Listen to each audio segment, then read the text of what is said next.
അപ്പോൾ ഇന്നല്ല ഞാൻ എന്തൊക്കെയാണെന്ന് നോക്കിയാലോ. ടിഫിന് വരാനൊരു മടി. 1 2 3 4 ടിഫിൻ. അപ്പോൾ ആദ്യം ഇത് ഞാനിന്ന് രാജ്മ ചാവലാണ് കൊണ്ടുവന്നത്. രാജ്മ വെജിറ്റബിൾ പുലാവ് എന്ന് വേണമെങ്കിൽ പറയാം, അല്ലെങ്കിൽ ബിരിയാണി എന്ന് പറയാം. ഇച്ചിരി മസാലയൊക്കെ ഇട്ടിട്ടുണ്ട്. അതിനകത്ത് എല്ലാ ഇൻഗ്രീഡിയൻസും ഉണ്ട്. അതിൻ്റെ കൂടെ തൈര്, സാലഡ് മതി. സാലഡ്, കുക്കുംബർ, ക്യാരറ്റ്, മുളകെല്ലാം ഇട്ട് ബീറ്റ് ചെയ്തതാണ്.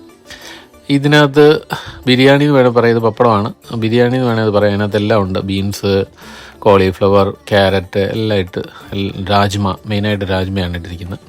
പിന്നെ 4 ടിഫിൻ. 1 2 3 4 ടിഫിൻ. ഇത് ആദ്യ കാലത്ത് വരേണ്ട വീഡിയോ വരാനൊരു അല്പം മടിയുണ്ട് കേട്ടോ. ഇത് മൊളേഷ്യ എന്നാണ് പറഞ്ഞത്. മുരിങ്ങിക്ക അതിൻ്റെ മെയിൻ ഇൻഗ്രീഡിയൻ്റ് അതാണ്. തേങ്ങയൊക്കെ അരച്ച് വെച്ചാണ് ഇത്. നമ്മുടെ ഇതാണെന്തോ പീച്ചങ്ങ ഉള്ള ഉപ്പേരിയാണ്. പിന്നെ തൈരുമുണ്ട്. അപ്പോൾ പ്രത്യേകിച്ച് നമുക്ക് ഈ ഒരു വെജിറ്റബിൾ ബിരിയാണി ആയിക്കോട്ടെ, വെജിറ്റബിൾ പുലാവ് ആയിക്കോട്ടെ, അതിന് പ്രത്യേകിച്ച് കറിയൊന്നും ഉണ്ടെങ്കിൽ ഇച്ചിരി അച്ചാറും തൈരും ഒരു പപ്പടം ഉണ്ടെങ്കിൽ കാര്യം നടക്കും. വേണമെങ്കിൽ പപ്പടം മാത്രമായാലും മതി. എന്ന് പറഞ്ഞാൽ അതിനകത്ത് ഓൾറെഡി എല്ലാ ഇൻഗ്രീഡിയൻസും ആയി കഴിഞ്ഞു. മസാലയും എല്ലാം ഉണ്ട്. ജസ്റ്റ് പപ്പടം എടുത്ത് പൊടിക്കുന്നു. ബാക്കി നമ്മൾ സാലഡും ബാക്കിയുള്ള നാരായണ കൂട്ടാൻ അതിനൊരു എക്സ്ട്രാ അഡീഷനാണ്.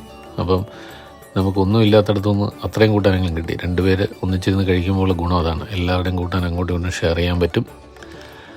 അപ്പം അതിൻ്റെ രുചി കൂടെ നമുക്ക് ആസ്വദിക്കാൻ പല സ്റ്റേറ്റിലെ രുചികൾ.